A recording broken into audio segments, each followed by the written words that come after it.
Assalamualaikum warahmatullahi wabarakatuh. Perkenalkan, nama saya Yosifin Susanti dengan NPM 520211015 dari Prodi Manajemen kelas A.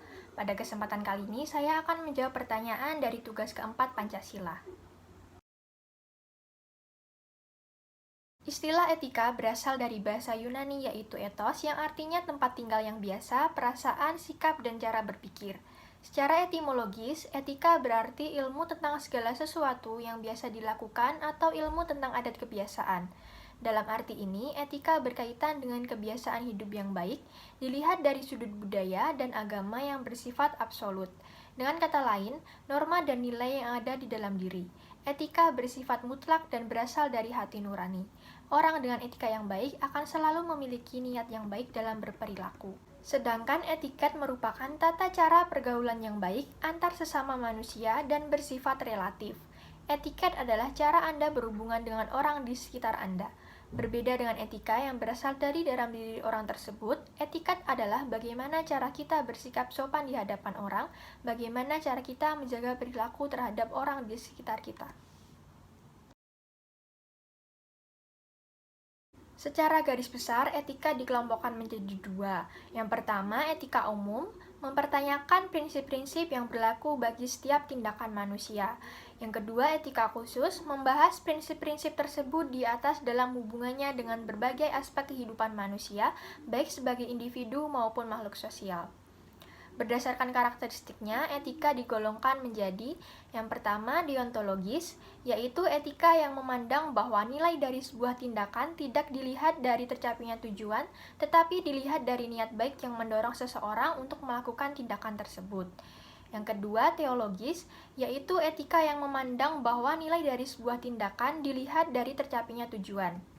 Dan yang ketiga adalah egoisme, yaitu mementingkan kepentingan dari urusan pribadi di atas kepentingan orang lain untuk mengejar tujuan pribadi.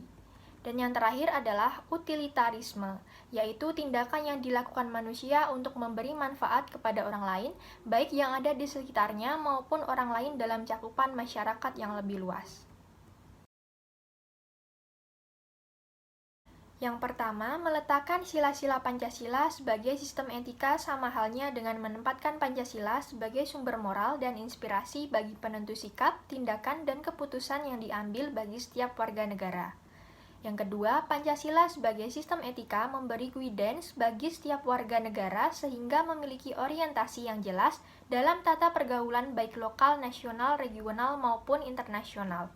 Yang ketiga, Pancasila sebagai sistem etika dapat menjadi dasar analisis bagi berbagai kebijakan yang dibuat oleh penyelenggara negara sehingga tidak keluar dari semangat negara kebangsaan yang berjiwa Pancasialis. Dan yang terakhir, Pancasila sebagai sistem etika dapat menjadi filter untuk menyaring pluralitas nilai yang berkembang dalam kehidupan masyarakat sebagai dampak globalisasi yang mempengaruhi pemikiran warga negara.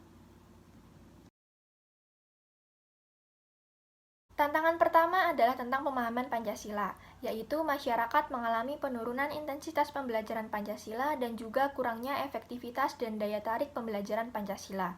Tantangan kedua adalah eksklusivisme sosial yang terkait derasnya arus globalisasi sehingga mengarah kepada menguatnya kecenderungan politisasi identitas dan menguatnya gejala polarisasi dan fragmentasi sosial yang berbasis SARA.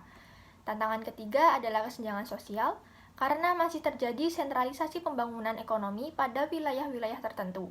Selain itu, meluasnya kesenjangan sosial antar pelaku ekonomi dan kebijakan ekonomi yang mengedepankan sektor ekstraktif yang kurang mengembangkan nilai tambah. Tantangan keempat adalah pelembagaan Pancasila di mana lemahnya institusionalisasi nilai-nilai Pancasila dalam kelembagaan politik, ekonomi, dan budaya, serta masih lemahnya wawasan ideologi Pancasila di kalangan penyelenggara negara. Tantangan yang terakhir adalah masih kurangnya keteladanan dari tokoh-tokoh pemerintahan dalam masyarakat yang sesuai dengan Pancasila.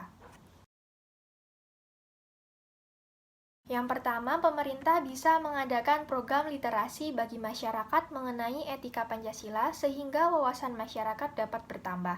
Yang kedua, menjaga toleransi dan saling menghormati antar suku umat beragama dan menghilangkan SARA.